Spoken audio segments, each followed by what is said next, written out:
ಶ್ರೀಗುರುಭ್ಯೋ ನಮಃ. ಶಾಂತಾಕಾರಂ ಭುಜಗಶಯನಂ ಪದ್ಮನಾಭಂ ಸುರೇಶಂ ವಿಶ್ವಾಧಾರಂ ಗಗನಸದೃಶಂ ಮೇಘವರ್ಣಂ ಶುಭಾಂಗಂ ಲಕ್ಷ್ಮೀಕಾಂತಂ ಕಮಲನಯನೈ ಯೋಗಿಭಿರ್ಧ್ಯಾನಗಮ್ಯಂ ವಂದೇ ವಿಷ್ಣುಂ ಭವಭಯಹರಂ ಸರ್ವಲೋಕೈಕನಾಥಂ.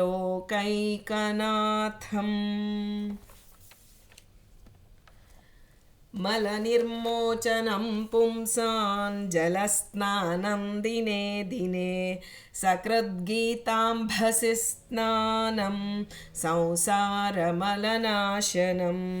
ಭಾರತಾಮೃತ ಸರ್ವಸ್ವಂ ವಿಷ್ಣೋರ್ವಕ್ತಾದ್ವಿನಿಸೃತಂ ಗೀತಾಗಂಗೋದಕಂ ಪೀತ್ವಾ ಪುನರ್ಜನ್ಮ ನ ವಿದ್ಯತೆ. ಕನಕಗೀತೆಯಲ್ಲಿ ಗೀತಾಗಂಗೋದಕ ಎಂಬ ಶೀರ್ಷಿಕೆಯಲ್ಲಿ ನಾವಿವತ್ತು ಮೂರನೆಯ ಒಂದು ಪದವನ್ನು ನೋಡ್ತಾ ಇದ್ದೀವಿ. ಕನಕದಾಸರು ಹೇಳ್ತಾರೆ, ಶೋಧಿಸೆನ್ನ ಭವದ ಕಲುಷ ಬೋಧಿಸಯ್ಯ ಜ್ಞಾನವೆನಗೆ ಬಾಧಿಸುವ ಯಮನ ಬಾಧೆ ಬಿಡಿಸೋ ಮಾಧವ. ಇಂದು ಶುಭ ಶುಕ್ರವಾರವಾಗಿದೆ. ಆ ಮಹಾಲಕ್ಷ್ಮೀ ದೇವಿಯ ಚಿಂತನೆಯೊಂದಿಗೆ ಧನುರ್ಮಾಸ ಮಹಾಲಕ್ಷ್ಮೀ ದೇವಿಯ ಚಿಂತನೆ ಬಹಳ ವಿಶೇಷ ಅಂತ ಹೇಳ್ತಾರೆ. ಅನಾಯಾಸವಾಗಿ ಬಂದಿರತಕ್ಕಂಥ ಅವಕಾಶ ಇದು. ಇವತ್ತು ಮಾಧವ, ಮಾ ಅಂದರೆ ಮಹಾಲಕ್ಷ್ಮಿ, ಧವ ಅಂದರೆ ಒಡೆಯನಾಗಿದ್ದಾನೆ. ಮಾಧವ ಅನ್ನೋದೇ ಲಕ್ಷ್ಮೀಪತಿ ಅಂತ ಅರ್ಥ. ಇಲ್ಲಿ ನಾವು ಮಾಧವನನ್ನು ಅವರು ನಾವು ಈಗಾಗಲೇ ತಿಳಿದಿರಂತೆ ನಮ್ಮ ದೇಹಕ್ಕೆ 24 ತತ್ವಗಳ ನಿಯಾಮಕ ರೂಪಗಳನ್ನು ಕನಕದಾಸರು ಪ್ರಾರ್ಥನೆ ಮಾಡ್ತಾ ಇದ್ದಾರೆ. ಅದರಲ್ಲಿ ಅಹಂಕಾರ ತತ್ವಕ್ಕೆ ನಿಯಾಮಕ ರೂಪ ಮಾಧವ ಅಂತ. ಈ ಮಾಧವ ಅನ್ನೋದರಲ್ಲಿ ಆ ಇಷ್ಟು ಪ್ರಾರ್ಥನೆಯನ್ನು ಕನಕದಾಸರು ಇಡ್ತಾರೆ. ಶೋಧಿಸೆನ್ನ ಭವದ ಕಲುಷ. ಸ್ವಾಮಿ, ಶೋಧಿಸೆನ್ನ ಭವದ ಕಲುಷ. ನೋಡಿ, ಶೋಧಿಸು ಭವದ ಕಲುಷ ಅಂತ ಕೇಳಿಲ್ಲ ಅವರು. ಸಂಸಾರ, ಭವ ಅಂದರೆ ಸಂಸಾರ, ಅದರ ಕಾಲುಷ್ಯ ಅಪಾರವಾಗಿದೆ. ಅಂದರೆ ನಾವು ಹೇಳ್ತೀವಿ ಸಂಸಾರದ ಕಾಲುಷ್ಯ ಅಂದರೆ ಕಾಲ ಕೆಟ್ಟೋಯ್ತು ರೀ. ಕಾಲ ಒಳ್ಳೆ ಕಾಲ ಇತ್ತು, ಹಿಂದೆ ಎಲ್ಲ ಎಷ್ಟು ಧರ್ಮ ನಡೀತಿತ್ತು. ಇವತ್ತು ಕಾಲ ಕೆಟ್ಟು ಹೋಗಿದೆ ಅಂತೇವೆ. ಆದರೆ ಕನಕದಾಸರು ನಮಗೆ ಎಚ್ಚರಿಕೆ ಕೊಡ್ತಾ ಇದ್ದಾರೆ. ಶೋಧಿಸು ಎನ್ನ ಭವದ ಕಲುಷ. ಎನ್ನ ಭವದ ಕಲುಷ. ನಾನು ಸಂಸಾರಕ್ಕೆ ಬರಲು ಕಾರಣ ಏನು? ನನ್ನ ಕರ್ಮಗಳ ಭೋಗಕ್ಕಾಗಿ ನಾನು ಬಂದು ಸಂಸಾರದಲ್ಲಿ ಸಿಲುಕಿಕೊಂಡಿದ್ದೇನೆ. ನನ್ನ ಸಂಸಾರಾವಸ್ಥೆಯನ್ನು ಬಿಡಿಸಿ ನನಗೆ ಮೋಕ್ಷಾವಸ್ಥೆಗೆ ನಾನು ಸಾಧನೆಯ ಪಯಣಕ್ಕೆ ಹೊರಟಿದ್ದೇನೆ ಸ್ವಾಮಿ. ಇದರಲ್ಲಿ ನೀನು ಕಾಲುಷ್ಯವನ್ನು ಪರಿಹಾರ ಮಾಡು. ಈಗ ನಾವು ಕಲುಷ ಅಂತಂದರೆ ಏನು ಅಂತ ಮೊದಲಿಗೆ ಸ್ವಲ್ಪ ಅದರ ಬಗ್ಗೆ ಗಮನ ಹರಿಸೋಣ. ಈಗ ಕಲುಷ ಅಂದರೆ ನಮಗೆ ಗೊತ್ತು, ಆ ಕೊಳಕು, ಆ ಕಾಲುಷ್ಯವಾಗಿದೆ, ಈ ನೀರು ತಿಳಿಯಾಗಿದೆ, ಕಲುಷಿತಗೊಂಡಿದೆ, ಮನಸ್ಸು ಕಲುಷಿತವಾಗಿದೆ ಅಂತೆಲ್ಲ ಕೇಳ್ತಾ ಇರ್ತೀವಿ. ಕಲುಷಿತ ಅಂದ್ರೇನು? ಅದು ಒರಿಜಿನಲ್ ಏನಿದೆಯೋ ಅದಕ್ಕೆ ವಿರುದ್ಧವಾದಂತಹದ್ದೆಲ್ಲ ಬಂದು ಸೇರಿದೆ, ಅದರಿಂದ ಅದು ಕಲುಷಿತವಾಗಿದೆ ಅಂತ ನಾವು ಹೇಳ್ತೀವಿ. ಈ ನನ್ನ ಸಂಸಾರ ಅಂದರೆ ಎನ್ನ ಭವದ ಕಲುಷ ಯಾವುದು ಅಂತ ಕನಕದಾಸರು ಹೇಳ್ತಾರೆ. ಮೊದಲಿಗೆ ಆ ತಿಳುವಳಿಕೆ ಇಟ್ಕೊಂಡು ಅವರು ಕೃಷ್ಣನಲ್ಲಿ ಪ್ರಾರ್ಥನೆ ಮಾಡ್ತಾರೆ. ಸ್ವಾಮಿ, ನನಗೆ ಅಜ್ಞಾನ, ಮಿಥ್ಯಾಜ್ಞಾನ, ಅನ್ಯಥಾಜ್ಞಾನ ಎಲ್ಲ ಜೀವಿಗಳನ್ನು ಕುರಿತು ಹೇಳ್ತಿರೋದು. ಸಂಸಾರದಲ್ಲಿ ಬಂದಂತಹ ನಮ್ಮ ಕುರಿತು ಕೃಷ್ಣನಲ್ಲಿ ಪ್ರಾರ್ಥನೆ ಮಾಡ್ತಿದ್ದಾರೆ. ಅಹಂಕಾರ ತತ್ವಕ್ಕೆ ನಿಯಾಮಕನಾದಂತಹ ಮಾಧವ ರೂಪದಲ್ಲಿ ಪ್ರಾರ್ಥನೆ ಮಾಡ್ತಿದ್ದಾರೆ. ಸ್ವಾಮಿ, ಅಜ್ಞಾನ ಇದೆ, ಮಿಥ್ಯಾಜ್ಞಾನ ಇದೆ, ಅನ್ಯಥಾಜ್ಞಾನ ಇದೆ. ತಿಳುವಳಿಕೆ ಇಲ್ಲದೆ ಇರುವುದನ್ನು ಅಜ್ಞಾನ ಅಂತ ಕರಿತೀವಿ. ತಪ್ಪು ತಿಳುವಳಿಕೆ ಬರುತ್ತಲ್ಲ, ತಿಳುವಳಿಕೆನೇ ಇಲ್ಲ ಅಂದರೆ ಅದು ಅಜ್ಞಾನ. ತಪ್ಪು ತಿಳುವಳಿಕೆ ಬಂದರೆ ಅದು ಮಿಥ್ಯಾಜ್ಞಾನ. ಅನ್ಯಥಾಜ್ಞಾನ ಅಂತಂದರೆ ಅದು ಏನಿದೆ ಅದು ನಮಗೆ ಜ್ಞಾನದ ಒಂದು ಉಪಯೋಗ ಆಗಬೇಕಾದ್ರೆ, ಒಂದು ಜ್ಞಾನ ಬರಬೇಕಾದ್ರೆ ಅದರ ಒಂದು ಮೂಲಭೂತವಾದಂತಹ ಒಂದು ಪ್ರಾಪ್ತಿ ಇರುತ್ತೆ. ಅದನ್ನು ತಪ್ಪಿಸುವಂಥದ್ದು ಅನ್ಯಥಾ ಜ್ಞಾನ. ಅಂದರೆ ಈಗ ನಾವು ಫಾರ್ ಎಕ್ಸಾಂಪಲ್ ತಗೋಬೇಕಾದ್ರೆ ವಿದ್ಯೆ ನಮಗೆ ಭಗವಂತನ ಒಂದು ಅವನ ವಿವೇಕ, ಅವನನ್ನು ತಿಳಿದುಕೊಳ್ಳೋಕ್ಕೆ ನಮಗೆ ವಿವೇಚನೆಯನ್ನು ಹುಟ್ಟಿಸ್ಬೇಕು. ಆದರೆ ಗುರೂಪದಿಷ್ಟವಾಗಿ ಪ್ರಸನ್ನರಾದಂತಹ ಗುರುಗಳು ನಮಗೆ ಉಪದೇಶ ಮಾಡಿದಂತಹ ವಿದ್ಯೆ ನಮಗೆ ವಿನಯವನ್ನು ತಂದುಕೊಡುತ್ತೆ. ಆ ವಿನಯ ಹೇಗೆ? ಮೊದಲಿಗೆ ವಿದ್ಯೆಯಿಂದ ವಿನಯವೋ, ವಿನಯದಿಂದ ವಿದ್ಯೆಯೋ ಅಂದರೆ ಎರಡೂ ಹೌದು. ಮೊದಲಿಗೆ ವಿನಯ ಇದ್ದಾಗಲೇ ನಮಗೆ ವಿದ್ಯೆ ಬರುತ್ತೆ ಹೊರತು ಅಹಂಕಾರ ಇದ್ದರೆ ನಮಗೆ ಆ ಗುರುಗಳ ಒಂದು ಪ್ರಾಪ್ತಿನೇ ಆಗೋದಿಲ್ಲ. ಅಹಂಕಾರ, ನಾನು ನನ್ನದು, ನನ್ನ ಹೇಳಿದ್ದೇ ಸರಿ, ನಾನು ತಿಳಿದುಕೊಂಡಿದ್ದೇ ಸರಿ ಅನ್ನೋದಿದ್ದರೆ ಅದು ಯಾವತ್ತೂ ನಮಗೆ ಗುರುಗಳ ಪ್ರಾಪ್ತಿ ಇಲ್ಲ. ಗುರುಗಳ ಪ್ರಾಪ್ತಿ ಇಲ್ಲ ಅಂದಮೇಲೆ ವಿದ್ಯೆ ಅಂತೂ ಬರೋದೇ ಇಲ್ಲ. ಹೀಗೆ ಗುರುಗಳಿಂದ ಉಪದಿಷ್ಟವಾದಂತಹ ವಿದ್ಯೆ ನಮಗೆ ವಿನಯವನ್ನು ನೀಡುತ್ತೆ. ಅದು ಭಗವಂತನ ಸಾಕ್ಷಾತ್ಕಾರಕ್ಕೆ ಕಾರಣವಾದಂತಹ ವಿನಯ. ಮೊದಲಿಗೆ ಇರಬೇಕಾದಂತಹ ವಿನಯ ಅದು ನಮ್ಮ ಒಂದು ಜೀವನ ಸ್ವಭಾವವನ್ನು ಅವಲಂಬಿಸಿರುತ್ತೆ. ಆ ವಿನಯದಿಂದ ನಾವು ವಿದ್ಯೆ ಕಲಿಬೇಕು. ಆದರೆ ನಾವು ಹಠಯೋಗದಿಂದಲೋ ಅಥವಾ ಸ್ವಯಂ ಕಲಿಕೆ, ನಾನೇ ಪುಸ್ತಕ ಇಟ್ಕೋತೀನಿ ರೀ, ನಾನೇ ಓದ್ಕೋತೀನಿ, ನನಗೇನು ಅರ್ಥ ಆಗುತ್ತೋ ಅದರಿಂದಲೇ ನಾನು ಜೀವನ ಮಾಡ್ತೀನಿ ಅಂತ ನೀನು ಹೊರಟ್ರೆ ಅದು ನಿನಗೆ ಅಹಂಕಾರವನ್ನೇ ನೀಡುತ್ತೆ. ಅಹಂಕಾರ ಯಾವತ್ತೂ ನಮಗೆ ವಿದ್ಯೆಗೆ ವಿರೋಧ. ವಿದ್ಯೆ ಜ್ಞಾನದ ತಿಳುವಳಿಕೆನೇ ನಮಗೆ ಬಂದಿಲ್ಲ ಅಂದರೆ ದೇವನ ಹತ್ರ ಗುರುವಿನ ಹತ್ರ ಹೋಗೋದು ಹೇಗೆ? ವಿನಯ ಇಲ್ಲ, ಮತ್ತು ಗುರು ಇಲ್ಲ, ದೇವನ ಹತ್ರ ಹೋಗೋದು ಖಂಡಿತ ದುಸ್ತರವಾಗತ್ತೆ. ಹೀಗಾಗಿ ಈ ಎಲ್ಲ ಕಾಲುಷ್ಯಗಳು ಯಾವುದು? ಅಜ್ಞಾನ, ಅನ್ಯಥಾ ಜ್ಞಾನ, ಮಿಥ್ಯಾಜ್ಞಾನ, ಇದೆಲ್ಲ ಕಾಲುಷ್ಯಗಳು. ಈ ಎಲ್ಲ ನಮಗೆ ಬರೋದಕ್ಕೆ ಮೂಲ ಕಾರಣ ಏನು? ಯಾಕೆಂದರೆ ಕೇಳಿದ್ರು ಇವರು ಕನಕದಾಸರು, ನನಗೆ ಬೋಧಿಸಯ್ಯ ಜ್ಞಾನವೇನಗೆ, ಈ ಎಲ್ಲ ಕಾಲುಷ್ಯವನ್ನು ನೀನು ಕಳೆ, ಶೋಧಿಸೆನ್ನ ಭವದ ಕಲುಷ. ಶೋಧಿಸು ಅಂದರೆ ಶುದ್ಧಿ ಮಾಡು ಅಂತ. ನಮಗೆ ಈ ಗೊತ್ತಿರೋದು ಟೀ ಸೋಸೋದು ಅಂತ ಹೇಳ್ತೀವಲ್ಲ, ಆ ಥರ ನಮ್ಮ ಭಾಷೆಯಲ್ಲಿ ಹೇಳೋದಾದರೆ, ಅಂದರೆ ಅದಕ್ಕೆ ಏನೇನೋ ಹಾಕ್ತೀವಿ, ಅದನ್ನು ಕುದಿಸ್ತೀವಿ, ಮೇಲಿನದನ್ನು ಮಾತ್ರ ತೆಗೆದು ತಿಳಿಯ ನೀರನ್ನು ಶೋಧಿಸೋದು ಅನ್ನೋದು ನಮಗೆ ಲೋಕಾರೂಢಿಯಾಗಿದೆ. ಆದರೆ ನಿಜವಾಗಿ ಶೋಧಿಸೋದು ಅಂದರೆ ಅದಲ್ಲ. ಹಂಸಕ್ಷೀರ ನ್ಯಾಯದಂತೆ ಎಲ್ಲಿ ಹಂಸ ನೋಡಿ, ನೀವು ಎಷ್ಟೇ ನೀರು ಹಾಕಿ ಕೊಟ್ಟರು, ಅದು ನೀರು ಹಾಲು ಮಿಕ್ಸ್ ಮಾಡಿ ಕೊಟ್ಟರೆ ಆ ನೀರನ್ನು ಬಿಡುತ್ತೆ, ಹಾಲನ್ನು ಸ್ವೀಕಾರ ಮಾಡುತ್ತೆ. ಆ ರೀತಿ ಸ್ವಾಮಿ ಶೋಧಿಸು, ನನ್ನಲ್ಲಿ ಒಂದು ಜ್ಞಾನವಿದೆ, ಆದರೆ ಈಗೆಲ್ಲ ಈ ಕಾಲುಷ್ಯ ತುಂಬಿ ನನಗೆ ಇವತ್ತು ನನ್ನ ಜ್ಞಾನ ಒಳಗೆ ಅಂತರ್ಭಾವಿತವಾಗಿರುವ ಜ್ಞಾನ ಕಲುಷಿತವಾಗಿದೆ, ಅದನ್ನು ನೀನು ಶುದ್ಧ ಮಾಡು. ಶೋಧಿಸು ಅಂದರೆ ಶುದ್ಧ ಮಾಡು ಅಂತ ಪ್ರಾರ್ಥನೆ ಮಾಡ್ತಿರುವಾಗ ಅವ್ರು ಹೇಳ್ತಾರೆ, ಅದಕ್ಕೆ ಕೃಷ್ಣ ಹೇಳ್ತಾನೆ, ಏನಕ್ಕೆ ನಿನಗೆ ಮೊದಲು ಅವನು ಕೇಳ್ದ, ಯಥಾ ಉಪಾಸತೆ ತಥೈವ ಭವತಿ. ಕನಕದಾಸರು ಹೇಳ್ತಾರೆ, ಜಗದ್ಗುರುವಾದಂತಹ ಶ್ರೀಕೃಷ್ಣನೇ ನಿನ್ನಲ್ಲೂ ನಾನು ಶರಣು ಬಂದಿದ್ದೇನೆ ಅಂತ ಹಿಂದಿನ ಒಂದು ಇದರಲ್ಲೇ ಹೇಳಿದ್ರು ಅವರು. ಶರಣು ಬಂದಿದ್ದೇನೆ, ನೀನನ್ನು ಉದ್ಧಾರ ಮಾಡಲೇಬೇಕು ಅಂತ ಕೇಳಿದಾಗ ಭಗವದ್ಗೀತೆಯ ಮೂಲಕ ಭಗವಂತ ಉತ್ತರಿಸ್ತಾನೆ. ಇದಕ್ಕೆ ಮೂಲ ಕಾರಣ ಯಾವುದು? ಈ ಎಲ್ಲ ಕಾಲುಷ್ಯಗಳು ಜೀವನಿಗೆ ಬರೋದಕ್ಕೆ ಮೂಲ ಕಾರಣ ಅಂದರೆ ಭಗವಂತ ಹೇಳ್ತಾನೆ 14ನೇ ಅಧ್ಯಾಯದ 5ನೇ ಶ್ಲೋಕದಲ್ಲಿ ಹೇಳ್ತಾನೆ, ಸತ್ವಂ ರಜಸ್ತಮೈತಿ ಗುಣಾಃ ಪ್ರಕೃತಿ ಸಂಭವಾಃ ನಿಬಧ್ನಂತಿ ಮಹಾಬಾಹೋ ದೇಹೇ ದೇಹಿನಮವ್ಯಯಂ. ಅಂದರೆ ಸ್ವರೂಪತಃ ಎಂದಿಗೂ ನಾಶವಿಲ್ಲ. ಆ ನಾಶವಿಲ್ಲದೆ ನಿತ್ಯನಾಗಿರ್ತಕ್ಕಂಥ ಜೀವನನ್ನು ಬಂಧಿಸಿರೋದು ಯಾವುದು ಅಂದರೆ ಈ ಪ್ರಕೃತಿ, ಜಡ ಪ್ರಕೃತಿಯಿಂದ ಜನಿಸಿದಂತಹ ಈ ಸತ್ವ ರಜ ತಮ ಗುಣಗಳು. ಈ ಗುಣಗಳು ಇದು ನಮಗೆ ಕಾಲುಷ್ಯವನ್ನು ಉಂಟು ಮಾಡ್ತಾ ಇದೆ. ನೋಡಿ, ಕಲುಷವನ್ನು ಪರಿಹರಿಸು ಅಂತ ಕೇಳಿದ್ರು, ಭವದ ಶೋಧಿಸು, ಶುದ್ಧ ಮಾಡು ಅಂದಾಗ ಮೂಲದಿಂದ ಶುದ್ಧ ಮಾಡೋದಕ್ಕಾಗಿ ಭಗವಂತನ ಆ ಒಂದು ಕಾರುಣ್ಯವೇ ಕಾರುಣ್ಯ. ಅಂಥ ಮೂಲದಿಂದ ಪ್ರಾರ್ಥನೆ ಮಾಡಿ ನಾವು ಹೃದಯಾಂತರಾಳದಿಂದ ಪ್ರಾರ್ಥನೆ ಮಾಡಿದರೆ ಮೂಲದಿಂದ ಕೇವಲ ಆ ರೋಗ, ಈ ಜನ್ಮದ ಕಾಲುಷ್ಯವನ್ನು ಪರಿಹಾರ ಮಾಡುವಂಥ ಕನಕದಾಸರು ಕೇಳ್ತಿಲ್ಲ, ನನ್ನ ಸಂಸಾರಕ್ಕೆ ನಾನು ಬರಬೇಕಾದ್ರೆ ಏನು ಕಾಲುಷ್ಯ ಇದೆ ನನ್ನಲ್ಲಿ ಅದನ್ನು ನಿವಾರಣೆ ಮಾಡು. ಅಹಂಕಾರ ತತ್ವಕ್ಕೆ ನಿಯಾಮಕನಾದಂತಹ ಮಾಧವನಲ್ಲಿ ಪ್ರಾರ್ಥನೆ ಮಾಡ್ತಿರೋದು. ಅವರು ಹೇಳ್ತಾರೆ, ಕೃಷ್ಣ ಹೇಳ್ತಾನೆ, ಈ ಮೂರು ಗುಣಗಳು ಜಡ ಪ್ರಕೃತಿಯಿಂದ ಜನಿಸಿದ್ದು. ಸತ್ವ ಗುಣಕ್ಕೆ ಅಭಿಮಾನಿನಿ, ನಮಗೊತ್ತು ತ್ರಿಗುಣಾಭಿಮಾನಿನಿ ಮಹಾಲಕ್ಷ್ಮೀ ದೇವಿ. ತ್ರಿಗುಣಮಾನಿ ಮಹಾಲಕ್ಷ್ಮಿ ಸಂತೈಸಲ್ ಅನುದಿನವು ಅಂತ ಜಗನ್ನಾಥದಾಸರು ಪ್ರಾರ್ಥನೆ ಮಾಡಿದ್ದಾರೆ. ಇಲ್ಲಿ ಸತ್ವಗುಣಕ್ಕೆ ಅಭಿಮಾನಿನಿ ಶ್ರೀರೂಪ, ಲಕ್ಷ್ಮೀದೇವಿಯ ಶ್ರೀರೂಪ. ತಮೋಗುಣಕ್ಕೆ ಅಭಿಮಾನಿನಿ ಲಕ್ಷ್ಮೀದೇವಿಯ ದುರ್ಗಾರೂಪ. ರಜೋಗುಣಕ್ಕೆ ಅಭಿಮಾನಿನಿ ಭೂರೂಪವಾಗಿದೆ. ಹೀಗೆ ಮಾ ಅಂದರೆ ಲಕ್ಷ್ಮೀದೇವಿ, ಧವ ಅಂದರೆ ಒಡೆಯ.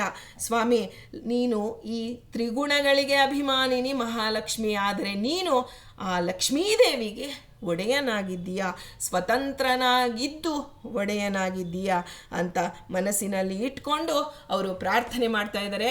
ನನ್ನ ಕಾಲುಷ್ಯವನ್ನು ಪರಿಹಾರ ಮಾಡು, ನನಗೆ ಜ್ಞಾನವನ್ನು ಬೋಧಿಸು.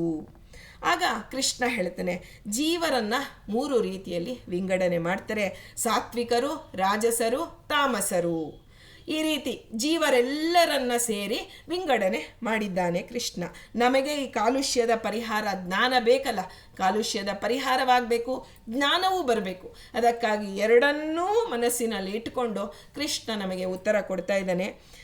ಇಲ್ಲಿ ಸಾತ್ವಿಕರು, ಸತ್ವಗುಣ ಪ್ರಚುರರು ಅಂತ ಹೇಳ್ತೀವಿ. ಸಾತ್ವಿಕರು ಅಂದರೆ ಕೇವಲ ಸತ್ವಗುಣ ಇರೋರಲ್ಲ, ಸತ್ವಗುಣ ಬಹಳವಾಗಿದೆ, ರಜೋಗುಣ ತಮೋಗುಣ ಕಡಿಮೆ ಇದೆ. ರಾಜಸರು ಅಂದ್ರಷ್ಟೇ, ರಾಜಸ ಗುಣ ಪ್ರಚುರವಾಗಿದೆ, ಸತ್ವತಮ ಅಲ್ಲಿ ಕಡಿಮೆ ಇದೆ ಅಂತ ಅರ್ಥ ತಿಳಿಬೇಕು. ಇಲ್ಲಿ ಸಂಸಾರದಲ್ಲಿ ಹಾಗೆ ಶುದ್ಧ ಸತ್ವ ಇಲ್ಲ, ಶುದ್ಧ ರಜನೂ ಇಲ್ಲ, ಶುದ್ಧ ತಮವೂ ಇಲ್ಲ. ಹೀಗಾಗಿ ಸತ್ವಗುಣ ಪ್ರಬಲವಾದಾಗ ಜೀವನಿಗೆ ಏನಾಗತ್ತೆ, ಸಕಲ ಇಂದ್ರಿಯಗಳಲ್ಲಿ ಜ್ಞಾನದ ಬೆಳಕು ಮೂಡತ್ತೆ ಅಂತ ಕೃಷ್ಣ ಹೇಳ್ತಾ ಇದ್ದಾನೆ. ಇಲ್ಲಿ ಸ್ವರೂಪತಃ ಆ ನಾಶವೇ ಇಲ್ಲದಂತಹ ಜೀವನಿಗೆ, ನಿತ್ಯನಾದಂತಹ ಜೀವನಿಗೆ ಕೇವಲ ಬಂಧನವಾಗಿದೆಯೇ ಹೊರತು ಅವನನ್ನು ಯಾರೂ ಏನು ಮಾಡೋಕ್ಕಾಗಲ್ಲ ಅಂತ ನೆನ್ನೆನೇ ನಾವು ಕೇಳಿದ್ದೀವಿ. ಆ ಸತ್ವ ರಜ ತಮ ಗುಣಗಳು ಬಂಧಿಸಿ ಬಿಟ್ಟಿದೆ. ಏನು ಮಾಡುತ್ತೆ? ಸತ್ವಗುಣವೂ ಬಂಧಕವೇ. ನಾವು ಹೇಳ್ತೀವಿ ಸತ್ವಗುಣ ನಮಗೆ ಬೇಕು ಅಂತ, ಆದರೆ ಬೇಕು ನಿಜ, ಆದರೆ ಅದೂ ಬಂಧಕವೇ ಅಂತ ಕೃಷ್ಣ. ಯಾಕಂದರೆ ಪ್ರಕೃತಿ ಜಡ ಪ್ರಕೃತಿಯಿಂದ ಬಂದಿರತಕ್ಕಂಥದ್ದು. ಹಾಗಾಗಿ ಏನು ಬರುತ್ತೆ? ಸತ್ವಗುಣ ಪ್ರಚುರವಾದರೆ ನಮಗೆ ಎಲ್ಲ ಇಂದ್ರಿಯಗಳಲ್ಲಿ ಜ್ಞಾನದ ಬೆಳಕು ನಮಗೆ ಎಷ್ಟೋ ದಿನದಿಂದ ತಿಳಿಬೇಕು ಅಂತ ಪ್ರಯತ್ನ ಪಟ್ಟಿರ್ತೀವಿ. ಒಂದು ದಿನ ಇದ್ದಕ್ಕಿದ್ದಂಗೆ ಅರಿವಾಗತ್ತೆ. ಅಂದರೆ ಏನೋ ಸತ್ವಗುಣ ಪ್ರಚುರವಾಗಿದೆ ಅಂತ ಅರ್ಥ.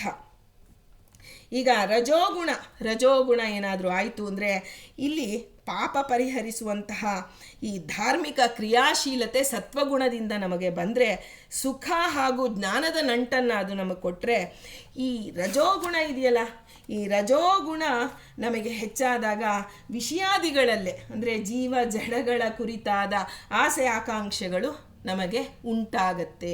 ಹೀಗೆ ಈ ಆಸೆ ಆಕಾಂಕ್ಷೆಗಳಿಂದ ಜೀವ ಮತ್ತೆ ಮತ್ತೆ ಕರ್ಮದ ನಂಟಿನಿಂದ ಬಿಗಿಯಲ್ಪಡುತ್ತಾನೆ. ಈ ಸತ್ವಗುಣವೂ ಜೀವಿಗೆ ಬಂಧಕವೇ. ಅದು ಸತ್ವಗುಣದಿಂದ ಪ್ರಚುರವಾದಾಗ ನಾವು ಪುಣ್ಯಕರ್ಮಗಳನ್ನು ಮಾಡ್ತೀವಿ. ಆ ಪುಣ್ಯ ಕರ್ಮಕ್ಕೆ ಫಲರೂಪವಾಗಿ ಸ್ವರ್ಗಾದಿಗಳನ್ನು ಅಥವಾ ಇಹದಲ್ಲೇನೆ ಭೋಗಾದಿಗಳನ್ನು ನಾವು ಅಥವಾ ಯಶಸ್ಸು ಕೀರ್ತಿಯನ್ನು ನಾವು ಅನುಭವಿಸಲೇಬೇಕು, ನಮಗೆ ಬೇಕೋ ಬೇಡವೋ. ಅಂದರೆ ಸತ್ವಗುಣವೂ ನಮಗೆ ಬಂಧಕ ಅನ್ನೋದನ್ನು ಕೃಷ್ಣ ತಿಳಿಸಿಕೊಡ್ತಾ ಇದ್ದಾನೆ. ಈಗ ರಜೋಗುಣದ ಪ್ರಾಬಲ್ಯ ಉಂಟಾದಾಗ ನಾವೀಗ ತಾನೇ ಹೇಳಿದ್ವಿ, ಕೃಷ್ಣ ಅದಕ್ಕೊಂದು ನಮಗೆ ಕೃಷ್ಣನ ಮಾತಿನಲ್ಲೇ ನಾವು ತಿಳಿಯೋಣ. ಯಾಕೆಂದರೆ ನಮ್ಮ ಮಾತಿಗೆ ಕೇವಲ ಒಂದು ಅರ್ಥವಿದ್ದರೆ ಕೃಷ್ಣ ಅನಂತಾರ್ಥವನ್ನು ಇಟ್ಕೊಂಡು ಹೇಳಿರ್ತಾನೆ. ಕೃಷ್ಣ ಬೇರೆ ಅಲ್ಲ, ಕೃಷ್ಣನ ಮಾತು ಬೇರೆ ಅಲ್ಲ. ರಜೋಗುಣದ ಬಗ್ಗೆ ಹೇಳ್ತಾನೆ, ಅದು ನಿನ್ನ ಹೇಗೆ ಬಂಧಿಸುತ್ತೆ ಅಂತ ಕೃಷ್ಣನ ಹೇಳುವಾಗ, ರಜೋರಾಗಾತ್ಮಕಂ ವಿದ್ಧಿ ತೃಷ್ಣಾ ಸಂಗ ಸಮುದ್ಭವಂ ತನ್ನಿಬಧ್ನಾತಿ ಕೌಂತೇಯ ಕರ್ಮ ಸಂಗೇನ ದೇಹಿನಂ. ಈ ರಜೋಗುಣದ ಪ್ರಾಬಲ್ಯ ಆಯಿತು ನಮಗೆ ಅಂದಾಗ ನಮಗೆ ಕಾಮನೆ, ರಾಗ, ರತಿ ಎಲ್ಲ ಜೀವರಲ್ಲಿ ನಮಗೆ ಕಾಮನೆ ಉಂಟಾಗತ್ತೆ, ಇಚ್ಛಾ ಉಂಟಾಗತ್ತೆ. ಇವರು ನನ್ನ ಮಕ್ಕಳಾಗಬೇಕಾಯಿತು, ಇವರು ನನ್ನ ಸಹೋದರ ಆಗಬೇಕಾಯಿತು, ಹೀಗೆ ನೂರಾರು ಬಗೆಯ ಜೀವರ ಬಗ್ಗೆ, ಜಡದ ಬಗ್ಗೆ, ಇದು ನನಗೆ ಬೇಕು, ಹೀಗಿರಬೇಕು, ನಾನು ಉನ್ನತನಾದ ರಾಜನಾಗಿ ಜನಿಸ್ಬೇಕು, ನನ್ನ ಮನೆಯಲ್ಲಿ ಇಷ್ಟು ಸುಖ ಭೋಗಗಳಿರಬೇಕು, ನನಗೆ ದೊಡ್ಡ ಸಂಸಾರ ಇರಬೇಕು, ಹೀಗೆ ನೂರಾರು ಬಗೆಯ ಜೀವ ಜಡಗಳ ವಿಷಯದಲ್ಲಿ ಕಾಮನೆ ಉಂಟಾಗತ್ತೆ. ಈ ಕಾಮನೆಯಿಂದಾಗಿ, ಕೇವಲ ಇಚ್ಛಾ ಮಾತ್ರದಿಂದಾಗಲಿ ನಮಗೆ ಕರ್ಮಗಳ ಸಂಪಾದನೆ ಆಗ್ತಾ ಇರುತ್ತೆ. ಅದರ ಫಲ ನಮಗೆ ಆ ಕರ್ಮಗಳ ಸಂಪಾದನೆ ಆಯಿತು ಅಂದರೆ ಅದಕ್ಕೆ ಫಲ ಅನುಭವಿಸಲೇಬೇಕು. ರಜೋಗುಣ ನಮ್ಮನ್ನು ಮತ್ತು ಭವದ ಬಂಧನದಲ್ಲೇ ಬಂಧಿಸ್ತಾ ಇದೆ. ಇನ್ನು ತಮೋಗುಣ ನೋಡೋಣ. ಹೇಗೆ ಇದು ಕಾಲುಷ್ಯ ಅನ್ನೋದು ಹೇಗೆ ಅನ್ನೋದನ್ನು ನಾವು ಅರಿವು ಮಾಡ್ಕೋಬೇಕಾಗಿದೆ. ಮೊದಲಿಗೆ ಇದು ಕಾಲುಷ್ಯ ಅನ್ನೋದನ್ನು ಏನು ಅಂತ ಮೊದಲು ಕೃಷ್ಣ ತಿಳಿಸ್ಕೊಡ್ತಿದ್ದಾನೆ. ಇದು ಅತ್ಯಂತ ಆಳಕ್ಕೆ ಇಳಿದು ಕೃಷ್ಣ ನಮಗೆ ಹೇಳಿಕೊಡ್ತಾ ಇರೋದು. ಇದು ಕನಕದಾಸರಿಗೆ ಕೊಟ್ಟ ಜ್ಞಾನ. ಭಗವಂತ ಅವರು ನಮಗೆ ಜ್ಞಾನ ಭಿಕ್ಷೆಯನ್ನು ಈ ಧನುರ್ನಾರಾಯಣನ ಈ ಕಾಲದಲ್ಲಿ ನಮಗೆ ಜ್ಞಾನ ಪ್ರಸಾದವಾಗಿ ನೀಡ್ತಿದ್ದಾರೆ ಅಂತ ನಾವು ತಿಳಿಬೇಕು. ಈಗ ತಮೋಗುಣ ಪ್ರಚುರವಾದಾಗ ಏನಾಗತ್ತೆ ಅಂತ ಕೃಷ್ಣ ಹೇಳ್ತಾನೆ. 8ನೇ ಶ್ಲೋಕ, 14ನೇ ಅಧ್ಯಾಯ 8ನೇ ಶ್ಲೋಕದಲ್ಲಿ ಹೇಳ್ತಾನೆ, ತಮಸ್ತ್ವಜ್ಞಾನಜಂ ವಿದ್ಧಿ ಮೋಹನಂ ಸರ್ವದೇಹಿನಾಂ ಪ್ರಮಾದಾಲಸ್ಯ ನಿದ್ರಾಭಿಸ್ ತನ್ನಿಬಧ್ನಾತಿ ಭಾರತ. ಈ ತಮೋಗುಣ ಪ್ರಚುರವಾದಾಗ ನಮಗೆ ತಮೋಗುಣ ಅಜ್ಞಾನಾವಸ್ಥೆನ ತಂದುಕೊಡುತ್ತೆ.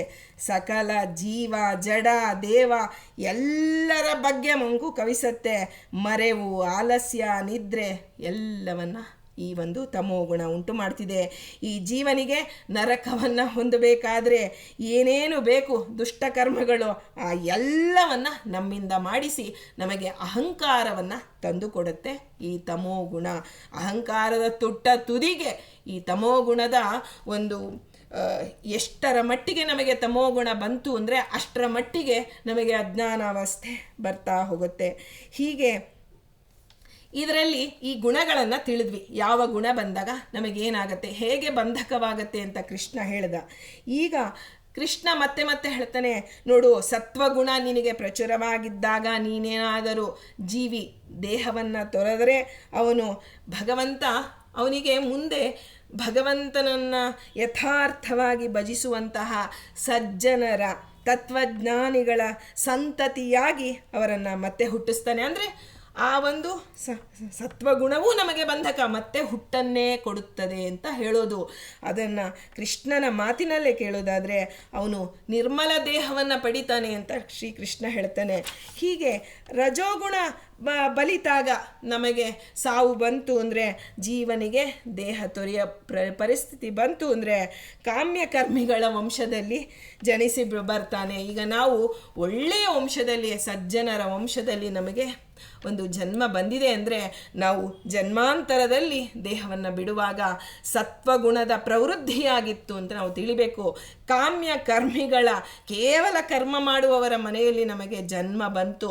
ಅದೇ ರೀತಿಯ ಬುದ್ಧಿ ನಮಗಿದೆ ಅಂದರೆ ನಮಗೆ ಆ ರಜೋಗುಣ ನಮಗೆ ಪ್ರವೃದ್ಧವಾಗಿದ್ದಾಗ ಹಿಂದೆ ನಮ್ಮ ಸಾವು ಏನಾಗಿತ್ತು, ಇವತ್ತಿನ ಹುಟ್ಟು ಹಿಂದಿನ ಸಾವಿನ ಮೇಲೆ ಅದು ಸಂಪೂರ್ಣವಾಗಿ ನೇರವಾಗಿ ಸಂಬಂಧಗೊಂಡಿರುತ್ತೆ.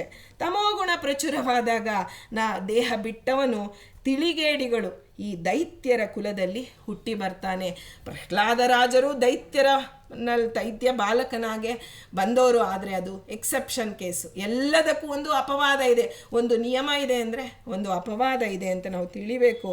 ಹೀಗೆ ಎಲ್ಲ ಜೀವಿ ಎಲ್ಲ ಬಗೆಯ ಕಾಲುಷ್ಯಗಳನ್ನು ಈ ಪ್ರಕೃತಿಯ ತ್ರಿಗುಣಗಳ ಹೊರತಾಗಿ ಈ ಕಾಲುಷ್ಯ ಬಂದಿರೋದು ಏನಕ್ಕೆ ಈ ಜೀವನಿಗೆ ಅಂದರೆ ಪ್ರಕೃತಿಯ ತ್ರಿಗುಣಗಳ ಒಂದು ಹೊರತಾಗಿ ಬೇರೆ ಕಾರಣವೇ ಇಲ್ಲ ಅನ್ನೋದನ್ನು ಸ್ಪಷ್ಟವಾಗಿ ಶ್ರೀಕೃಷ್ಣ ಹೇಳ್ತಾನೆ.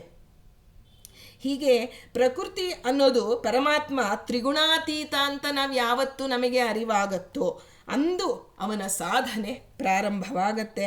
ಆಗ ಅವನು ಮಾನವನಾಗ್ತಾನೆ ಅಂತ ಹೇಳಿಬಿಟ್ಟಿದ್ದಾನೆ. ಇಲ್ಲ ಅಂದರೆ ಅವನು ಪಶುವಿನಂತೆ ಕೇವಲ ಆಹಾರ, ನಿದ್ರೆ, ಮೈಥುನ ಇಷ್ಟರಲ್ಲೇ ಅವನು ತನ್ನ ಮನುಷ್ಯ ಜನ್ಮವನ್ನು ಕಳೆದುಕೊಂಡು ಬಿಡ್ತಾನೆ. ಮನುಷ್ಯ ಜನ್ಮದ ಸಾರ್ಥಕತೆ ಯಾವಾಗ? ಭಗವಂತ ಅವನು ಈ ತ್ರಿಗುಣಾತೀತ ಅನ್ನುವ ಜ್ಞಾನ ನಮಗೆ ಬರಬೇಕು. ಈಗ ಮುಕ್ತಾವಸ್ಥೆಗೆ ನಾನು ತಲುಪಬೇಕು ಸ್ವಾಮಿ, ನನಗೆ ಜ್ಞಾನ ಕೊಡು ಅಂತ ನಾನು ಕೇಳಿದ್ರೆ, ನೀನು ಈ ತ್ರಿಗುಣಗಳ ಬಗ್ಗೆ ಎಲ್ಲ ಹೇಳಿದೆ. ತ್ರಿಗುಣಗಳೆಂಬ ಕಾಲುಷ್ಯವಿದೆ. ಈ ಕಾಲುಷ್ಯ ಸಂಸಾರದಲ್ಲಿ ಬಂದ ಮೇಲೆ ಈ ಕಾಲುಷ್ಯದಲ್ಲೇ ನಾವು ಜೀವನ ಮಾಡಬೇಕು. ಸತ್ವಗುಣ ಬಂಧಕವೇ ಆದರೂ ಸತ್ವಗುಣದಿಂದ ನಾವು ಆ ಗುರುಗಳ ಸಂಪಾದನೆ ಮಾಡಿ ಜ್ಞಾನದ ಸಂಪಾದನೆ ಮಾಡಬೇಕು ಅನ್ನೋದು ಕೃಷ್ಣನ ಆಂತರ್ಯವಾಗಿದೆ. ಆದರೆ ನಮಗೆ ಅರ್ಥವಾಗಬೇಕಲ್ಲ, ನಾವು ಅದೇ ಪ್ರಶ್ನೆ ಮಾಡ್ಕೊಂಡು ಕೂತ್ಕೋತೀವಿ. ನಮಗೆ ಈ ಮೂರೂ ಗುಣಗಳ ಒಂದು ಪರಿಣಾಮವನ್ನು ನಾನು ಹೇಗೆ ಮೀರೋದಕ್ಕೆ ನನಗೆ ಯಾವ ದಾರಿ ಇದೆ? ನಮಗೆಲ್ಲ ನಾವು ಪ್ರತ್ಯಕ್ಷ ಪ್ರಿಯರು, ನಮಗೆ ಹೀಗೆ ಅಂತ ಹೇಳಿದ್ರೆ ಅರ್ಥ ಆಗೋದು.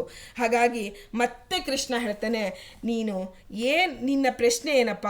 ನೀನು ಈ ಸಂಶಯ ತಾನೇ ನಿನಗೆ, ಈ ಮೂರು ಗುಣಗಳ ಒಂದು ಪರಿಣಾಮವನ್ನು ನಾನು ಹೇಗೆ ಮೀರಬೇಕು ಅನ್ನೋದು. ಅದಕ್ಕೆ ನಹಿ ಜ್ಞಾನೇನ ಸದೃಶಂ ಪವಿತ್ರಮಿಹ ವಿದ್ಯತೆ ಅಂತ ಹೇಳ್ತಾನೆ. ಜ್ಞಾನಾಗ್ನಿ ಸರ್ವಕರ್ಮಾಣಿ ಭಸ್ಮಸಾತ್ ಕುರುತೆ ತಥಾ. ಜ್ಞಾನವನ್ನು ಸಂಪಾದನೆ ಮಾಡು. ಜ್ಞಾನವನ್ನು ಸಂಪಾದನೆ ಮಾಡೋಕ್ಕೆ ಮತ್ತೆ ಗುರುಗಳು ಬೇಕಲ್ಲ ಸ್ವಾಮಿ, ಮತ್ತೆ ಸತ್ವಗುಣ ಪ್ರಚುರವಾಗಬೇಕಲ್ಲ ಅಂತ ಕೇಳಿದ್ರೆ, ಆಗ ಕೃಷ್ಣ ಹೇಳ್ತಾನೆ, ನೀನು ಈ ಜ್ಞಾನವನ್ನು ಸಂಪಾದನೆ ಮಾಡೋಕ್ಕೆ ನಾತ್ಮಾನಂ ಅವಸಾದಯೇತ್. ಮೊದಲು ನೀನು ಮನಸ್ಸು ಮಾಡಬೇಕು. ಜ್ಞಾನ ಸಂಪಾದನೆಗೆ ಶ್ರದ್ಧೆ ಬಹಳ ಮುಖ್ಯವಾಗಿದೆ. ಶ್ರದ್ಧಾಪೂರ್ವಕವಾದಂತಹ ಮನಸ್ಸನ್ನು ನೀನು ಗಳಿಸ್ಕೋಬೇಕು. ಸತ್ವಗುಣ ಪ್ರಚುರವಾದಾಗ ನಿನಗೆ ಗುರುವನ್ನು ಹೊಂದಿಸುವ ಜವಾಬ್ದಾರಿ ನನ್ನದು. ಆದರೆ ನೀನು ಮನಪೂರ್ವಕವಾಗಿ ಪ್ರಯತ್ನ ಮಾಡಬೇಕು ಅಂತ ಕೃಷ್ಣ ಹೇಳ್ತಾ ಇದ್ದಾನೆ. ಈ ಕಾಲುಷ್ಯ, ಈ ಭವದ ಕಲುಷ ನಮಗೆ ಹೋಗಬೇಕಾದ್ರೆ ಕೇವಲ ಜ್ಞಾನದಿಂದ ಮಾತ್ರ ಸಾಧ್ಯ ಅಂತ ಕೃಷ್ಣ ಹೇಳಿದ. ಈ ಕೃಷ್ಣ ಹೀಗೆ ಹೇಳಿದಾಗ ಇಲ್ಲಿ ಯಮನ ಬಾಧೆ ಬಿಡಿಸೋ ಮಾಧವ ಅಂತ ಹೇಳಿದ್ರು. ಈ ಕಾಲುಷ್ಯವನ್ನೆಲ್ಲವನ್ನ ನಾನು ಹೇಗೆ ನಿವಾರಣೆ ಮಾಡ್ಕೋಬೇಕು ಅಂದರೆ, ನೀನು ಹೇಳಿದೆ ಜ್ಞಾನ ಸಂಪಾದನೆ ಮಾಡು. ಜ್ಞಾನ ಸಂಪಾದನೆ ಹೇಗೆ ಮಾಡೋದು? ಸತ್ವಗುಣ ಪ್ರಚುರವಾಗಿದ್ದಾಗ ನಮಗೆ ಗುರುಗಳು ಬರಬೇಕು. ಆ ಗುರುಗಳು ಬಂದರೂ ನಿನ್ನ ಮನಸ್ಸಿನಲ್ಲಿ ಆ ಶ್ರದ್ಧೆ ಹುಟ್ಟಲಿಲ್ಲ ಅಂದರೆ ಯಾವ ಹೊರಗಿನಿಂದ ಏನು ಹೊಂದಿಸಿದ್ರೂ ಸಾಧ್ಯವಿಲ್ಲ.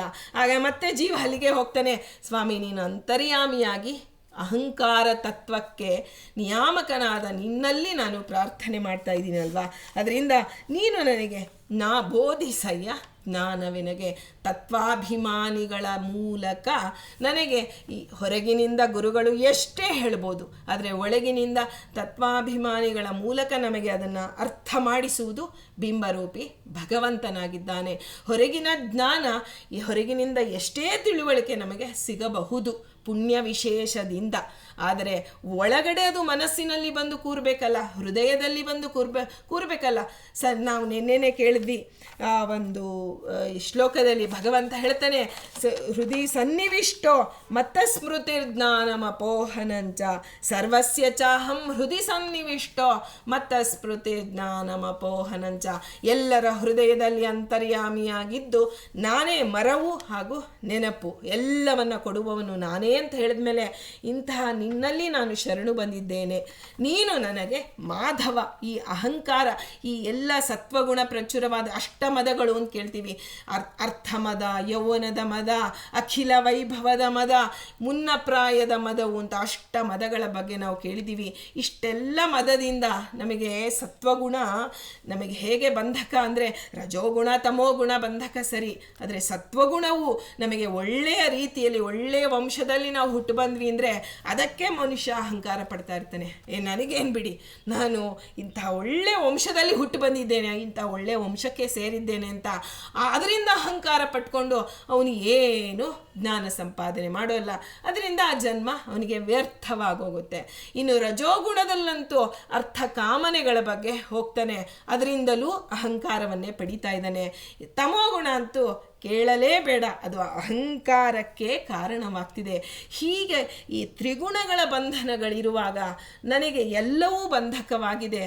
ಅದರಿಂದ ನೀನು ಸ್ವಾಮಿ ನನಗೆ ಜ್ಞಾನವನ್ನು ಬೋಧಿಸು. ಒಳಗಡೆ ನಿಂತು ಅಂತರ್ಯಾಮಿಯಾಗಿ ನಿಂತು ತತ್ವಾಭಿಮಾನಿಗಳ ಮೂಲಕ, ಈಗ ಹೇಗೆ ಭಾಗವತದಲ್ಲಿ 24 ಜನ ಗುರುಗಳು, ಅದರಲ್ಲಿ ಯಾವ ಗುರುಗಳು ನಾವು ಹೇಳ್ತೀವಿ ಇವರು ನನಗೆ ಗುರು, ಇವರು ನನಗೆ ಗುರುಗಳು ಅಂತ. ಆದರೆ ಅಲ್ಲಿ ಅವನು ಹೇಳ್ತಾನೆ ಆ ಸ್ತ್ರೀಯ ಕಂಕಣವೂ ನನಗೆ ಗುರು, ಹೀಗೆ ಒಂದು ಮೀನು ನನಗೆ ಗುರು, 24 ಗುರುಗಳ ಒಂದು ಇದು ಬರುತ್ತೆ. ಹೀಗೆ ಕಂಡದ್ದೆಲ್ಲ ನನಗೆ ಗುರುವಾಗಬೇಕು ಅಂದರೆ ಅದಕ್ಕೆ ತತ್ವಾಭಿಮಾನಿ ದೇವತೆಗಳಲ್ಲಿ ನಿಂತು ನಿನ್ನ ಅನುಗ್ರಹ ಇದ್ದರೆ, ಪ್ರೇರಣೆಯಾದರೆ, ಜ್ಞಾನ ಸ್ಫೂರ್ತಿಯಾದರೆ ಮಾತ್ರ ಅದು ಆ ಗುರುಗಳು ಏನು ಹೇಳ್ತಿದ್ದಾರೆ. ಯಾಕೆಂದರೆ ನಾವು ಅಂದ್ಕೊತೀವಿ ಒಂದು ಜಡವೂ ಗುರುವಾಗತ್ತೆ, ಜೀವನು ಗುರುವಾಗ್ತಾನೆ ಭಗವಂತನ ಅನುಗ್ರಹವಾದರೆ. ಇಲ್ಲಾಂದರೆ ನನ್ನ ಗುರುವೇ ನನಗೆ ಶತ್ರುವಾಗಿ ಪರಿಣಮಿಸ್ತಾನೆ.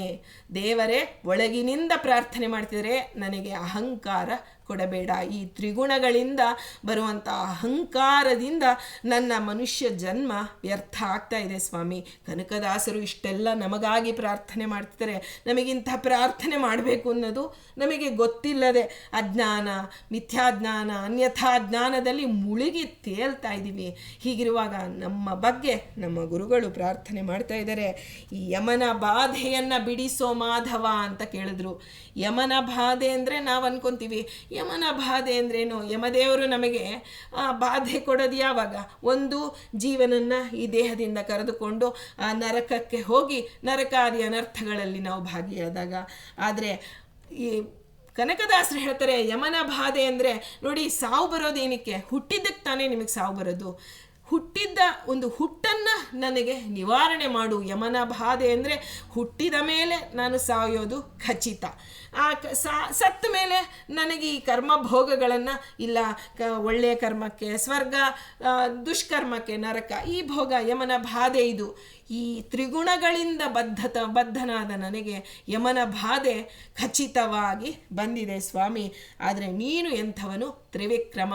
ತ್ರೀನ್ ಗುಣಾನ್ ವಿಕ್ರಮತೆ ಇತಿ ತ್ರಿವಿಕ್ರಮ. ಅಂದರೆ ಈ ಎಲ್ಲ ನನ್ನಲ್ಲಿ ತುಂಬಿರುವಂಥ ಅಹಂಕಾರ, ಮಮಕಾರ, ಈ ಎಲ್ಲವನ್ನು ಹೋಗಲಾಡಿಸು. ಪ್ರಕೃತಿಯ ಮಾತೆ, ಪ್ರಕೃತಿ ತ್ರಿಗುಣಾಭಿಮಾನಿನಿ ಮಹಾಲಕ್ಷ್ಮಿ ಶ್ರೀ ಭೂ ದುರ್ಗೆಯೊಂದಿಗೆ ನೀನು ನನಗೆ ಪ್ರಸನ್ನನಾಗು ಅಂತ ಕನಕದಾಸರು ಪ್ರಾರ್ಥನೆ ಮಾಡ್ತಿದ್ರೆ. ಒಟ್ಟಿಗೆ ಮತ್ತೆ ಇನ್ನೊಂದು ಸಲ ನಾವು ಸಿಂಹಾವಲೋಕನ ಮಾಡ್ಕೊಳ್ಳೋದಾದರೆ, ಶೋಧಿಸೆನ್ನ ಭವದ ಕಲುಷ ಬೋಧಿಸಯ್ಯ ಜ್ಞಾನವೆನಗೆ ಬಾಧಿಸುವ ಯಮನ ಬಾಧೆ ಬಿಡಿಸೋ ಮಾಧವ.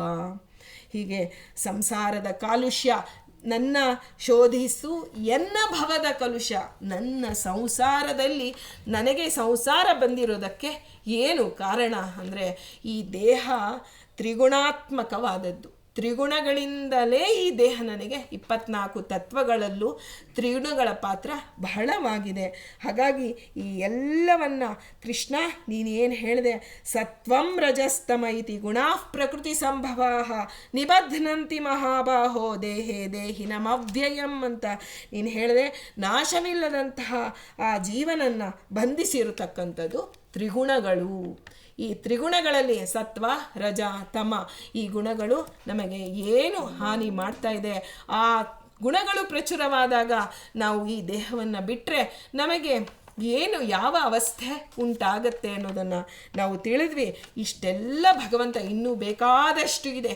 ಕೇವಲ ಯಥಾಮತಿಯಾಗಿ ಯಥಾಯೋಗ್ಯವಾಗಿ ನಾವು ತಿಳಿದಿರೋದು ಕಿಂಚಿತ್ತು. ಒಂದು ಸಮುದ್ರ ಸ್ನಾನಕ್ಕೆ ಹೋಗ್ತೀವಿ, ಅಲ್ಲಿ ಸಮುದ್ರ ದಡದಲ್ಲಿ ನಿಂತಾಗ ಜೋರಾಗಿ ಬಂದು ಅಲೆ ಬಡಿಯತ್ತೆ, ನಾವು ಹೇಳ್ತೀವಿ ಸಮುದ್ರ ಸ್ನಾನ ಆಯಿತು ಅಂತ. ನಾವು ಇಡೀ ಸಮುದ್ರದಲ್ಲಿ ಸ್ನಾನ ಮಾಡಿದ್ವಾ? ಒಂದು ಅಲೆ ಬಂದು ಅದು ನಾವು ಇಳಿದಿಲ್ಲ, ಅದೇ ಬಂದು ಬಡಿದಿದೆ, ನಮಗೆ ಅದನ್ನು ಸ್ನಾನ ಆಯಿತು ಅಂತ ಹೇಗೆ ಹೇಳ್ತೀವೋ ಹಾಗೆ ಇವತ್ತು ನಾನು ಕನಕದಾಸರ ಒಂದು ಇದನ್ನು ತಿಳಿದೆ ಅಂತ ಹೇಳಿದ್ರೆ ಅಷ್ಟೇ ಅಂತ ನಾವು ತಿಳಿಬೇಕೇ ಹೊರತು ಇನ್ನೇನೂ ಇಲ್ಲ, ಇದು ಇಷ್ಟೇ ಅಂತ ನಾವು ತಿಳಿಬಾರ್ದು. ನಮ್ಮ ಯೋಗ್ಯತಾನುಸಾರ ನಾವಿಷ್ಟನ್ನು ತಿಳಿದಿದ್ದೀವಿ. ಇದನ್ನು ಮನಸ್ಸು ಹೃದಯದಲ್ಲಿ ಇದ್ದು ನಹಿ ಜ್ಞಾನೇನ ಸದೃಶಂ ಪವಿತ್ರಮಿಹ ವಿದ್ಯತೆ, ಜ್ಞಾನ ಸಂಪಾದನೆಗೆ ನೀನು ತತ್ವಾಭಿಮಾನಿ ದೇವತೆಗಳಲ್ಲಿ ನಿಂತು, ಮುಖ್ಯಪ್ರಾಣನಲ್ಲಿ ನಿಂತು ಪ್ರೇರಣೆ ಮಾಡಿ ಜ್ಞಾನವನ್ನು ನಾನು ಸಂಪಾದಿಸುವಂತೆ ನೀನು ಅನುಗ್ರಹಿಸುವಂತ ಮಾಧವನಲ್ಲಿ ಬೇಡ್ತಾ ಇದ್ದಾರೆ. ಆ ಕೃಷ್ಣನ ಮಾತು, ಜ್ಞಾನಾಗ್ನಿ ಸರ್ವಕರ್ಮಾಣಿ ಭಸ್ಮಸಾತ್ ಕುರುತೆ ತಥಾ. ಜ್ಞಾನಾಗ್ನಿ, ನೀನು ಏನು ಸಂಪಾದನೆ ಮಾಡ್ತೀಯ ತ್ರಿಗುಣಗಳಿಂದ ಬದ್ಧನಾಗಿ ನೀನೇನೇನು ಕರ್ಮಗಳನ್ನು, ಸಕಲ ಕರ್ಮಗಳನ್ನು, ಸತ್ವಕರ್ಮ, ರಾಜಸ ಕರ್ಮ, ತಾಮಸ ಕರ್ಮ ಏನೇನು ಸಂಪಾದನೆ ಮಾಡಿದೆಯಲ್ಲ ಎಲ್ಲವನ್ನು ಜ್ಞಾನಾಗ್ನಿ ಭಸ್ಮಸಾತ್, ಭಸ್ಮ ಮಾಡಿಬಿಡುತ್ತೆ. ಅದರಿಂದ ಜ್ಞಾನವನ್ನು ಸಂಪಾದನೆ ಮಾಡುವಂತಹ ಮಾರ್ಗವನ್ನು ನನಗೆ ತೋರಿಸು, ಗುರುಗಳನ್ನು ನನಗೆ ಹೊಂದಿಸು. ನೀನು ಜಗದ್ಗುರುವಾಗಿರೋದ್ರಿಂದ ನಿನ್ನನ್ನೇ ಪ್ರಾರ್ಥನೆ ಮಾಡ್ತಿದ್ದೀನಿ ಸ್ವಾಮಿ, ನನಗೆ ಗುರುವನ್ನು ಹೊಂದಿಸು ಅಂತ.